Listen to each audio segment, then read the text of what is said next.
Number one thing that you need to know when you are shopping for an inexpensive laptop. Stay tuned. We must use time creatively in the knowledge that the time is always ripe to do what's right.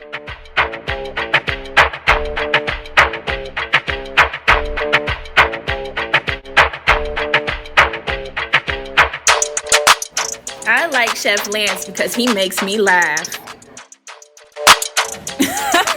It's the jokes for me. I gotta say hello to all my Dejafoodies.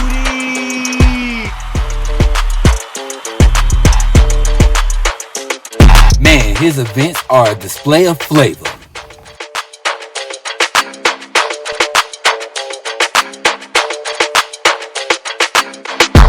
His recipes are super simple, super easy, and super delicious.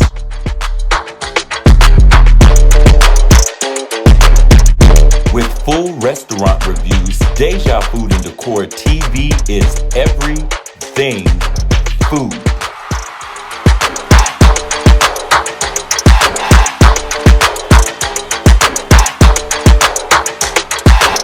So subscribe today on YouTube and hit the notification bell to see when new videos are loaded. I never miss Nibble and News because he always got the tea. So what are you waiting for? You're just one click away. Hit the subscribe button because yes, we're back. Deja Food and Decor TV. First, as always, I gotta say hello to all of my Dejafoodies. What's that? And let me go ahead and forewarn you, I am not a geek or a tech expert, so if that's what you're looking for, this might not be the video for you. However, if you are in the market for a new laptop, as my Dejafoodies know, I'm primarily a chef, and I've been looking for pieces of equipment to enhance the channel and get ready for our podcast, which brought me to buying a new laptop. But you guys, when I got online, this is how I felt. Can this laptop run it? Well, good news is when you have it on low, it can actually hit 40 frames per second, but anything above medium drops the frame rate on average down below 30, making it a bit of a challenge to run comfortably. Now, if you were to drop the resolution down to say 720p, you might be able to run it on ultra settings above 30 FPS. That said, at 1080p on low, the game still looks really, really good. There's very few graphical bugs and glitches. The only thing I noticed was like a texture of a car that took a second to load in, but that was happening even on my RTX 2080 Ti desktop. That's just the nature of the game being buggy, and not because of the laptop's lack of video RAM. This video merely is just my personal journey for looking for a new laptop, and hopefully if you are in the market for a new laptop, you may want to start out with researching this information before you actually make a purchase. If you are new to the channel and you enjoy delicious food and great restaurant reviews, as well as sketch comedy, you might want to smash that subscribe button right now. Become a part of the Dejafoodies over here at Deja Food and Decor TV. Okay, so the number one thing you need to know when looking for an inexpensive laptop is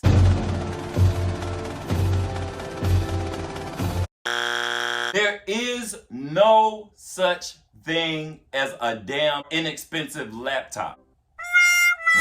No such thing. No such thing. Laptops are really one of those things where you are going to get exactly what you pay for. That's on period. Here is my little checklist of things I feel like you need to research. Keep in mind, this is just based upon my needs for a laptop. Prior to now, I've been doing a lot of my editing on my iPhone. And so I wanted to expand my editing skills as well as bring better content and more innovative content concepts to my audience, the Dejafoodies. I'm gonna put it in layman's terms because again, I am not a tech geek or anything. So as far as pricing, I remember the day when you were able to go into Walmart and buy you a really nice laptop for like $200. Get that totally out of your mind if you're trying to do any type of serious video editing. Basic units or laptops can start around $650 up to the mid-ranges, which are like $850 to $1,000, all the way up to like $2,000 laptops. Damn! But again, I reiterate to you, you get what you pay for. The first thing I feel like you need to identify with is what is the quality of editing or Photoshop I'm going to be using. Are you going to be editing 1080p videos? Are you going to be editing 4K videos? Or are you going to be editing like 6K videos? You need to know what exactly you're going to utilize your laptop for, because that's going to help you determine specs or qualities, pretty much, of the laptop that better suit your needs. The RAM speed. Listen, RAM speed basically interprets to how smooth your playbacks will run when actually editing videos and uploading videos, and how efficient your system is going to work when you're operating multiple softwares. Like, I'm interested in using StreamYard for my live service, and I want to be able to pull in edits that are saved onto my laptop. So when it comes to that, the cheaper laptops are going to give you like 8 gigs of RAM, and that's totally fine if all you are doing are editing photos. But if you are working on videos, you need to at least invest in 16 gigs of RAM so that your software is moving smooth, okay? Now, the reason I actually went with HP is because I'm familiar with HP. All of my phones and devices are iOS. However, I wanted to branch out, and as we all know, Apple is more friendly with Apple-friendly applications. I wanted a system that would basically be able to be universal and be used with multiple systems, so that's why I went with HP. Now, why I chose a gaming laptop? Again, I am not a technical geek, but what I do know is that for video editing and for the type of editing I want to present to my channel, and for the longevity of how long I will utilize this laptop, I knew I needed to have a system that had a graphics card. A graphics card for the type of editing that I want to do is definitely a necessity. Now, you can go and look at multiple videos about graphic cards. I just knew I needed one, okay?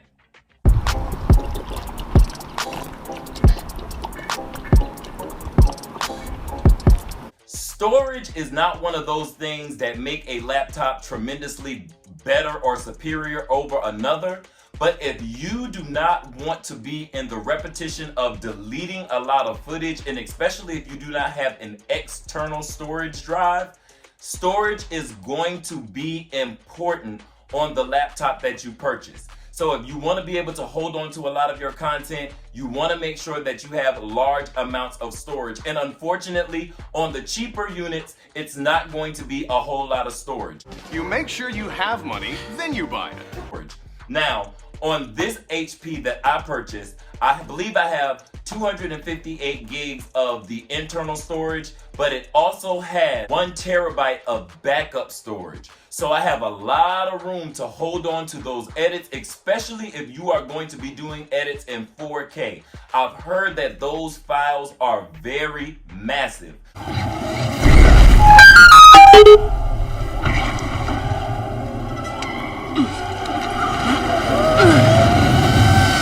So you just want to make sure that you definitely have enough room in your unit to keep all of those videos while you're editing on multiple projects, or until you can move them to an external drive or invest in an external drive, okay? And I went to HP directly. Another thing I found in my experience for looking for a laptop is that I started looking at laptops that were already for sale. And then I tried to match what I needed with what was already online. And I couldn't find a unit that was specifically built exactly how I wanted my laptop to be made. So then I found out that you can order directly through HP. I called the 800 number, you guys. They were very friendly. They did do some minor upselling, but they were able to explain the value in the upsells. And so I ended up ordering my unit directly from HP. It is the HP Gaming Pavilion laptop. You guys, I am so excited. I'm excited and scared at the same time, because I already told you guys I am not good with technology, but I'm excited about exploring all the great things I'm going to be able to do with this laptop. So let's go ahead and get it out of the box, okay? I am so excited, you guys. So let's get into the box.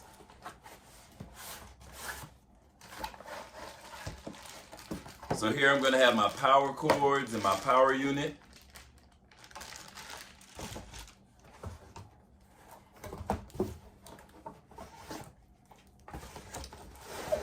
Ooh.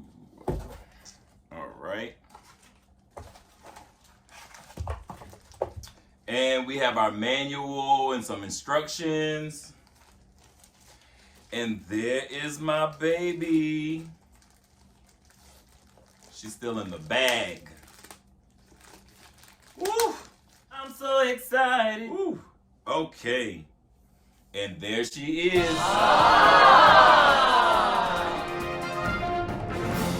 Ooh. This is my HP, you guys. And I am so excited.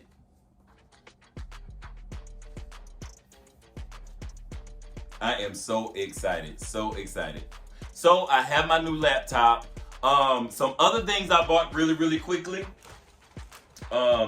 is I bought a Yeti because I do believe in some type of professionalism. Like even when I started YouTube, you know, some people have that gift where they just turn the camera on and it's an instant success.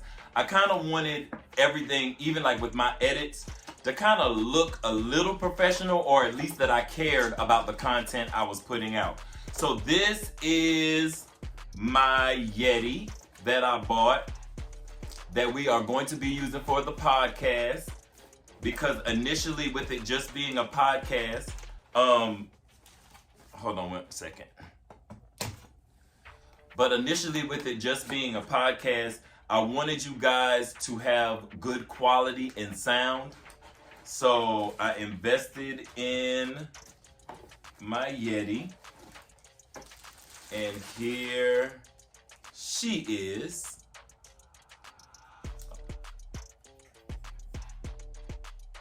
You guys, I am so excited, like for real. And the color is like everything. So, and then I just basically got a boom arm for my area that I'm actually working on for the podcast, because the podcast will eventually go to live. And I want to be able to go on green screen and everything. So I have designated a work area that I'm going to be doing the podcast in. You guys listen, I am so very excited, okay? I just wanted to come to you guys and do an unboxing with some of the new equipment that we have for the channel and let you guys know that I am diligently working hard to get this up and running, but you all are going to have to be patient with me. With that being said, I did promise you guys a road trip segment. So we will be going to Montgomery, Alabama in honor of Black History Month. So you guys do not want to miss out on this 2-part series that will air starting Sunday. So again, if you have not yet, please smash that subscribe button as well as the notification all bell so that you can see when new videos are loaded right here at Deja Food and Decor TV. And until next time, you guys have a delicious day.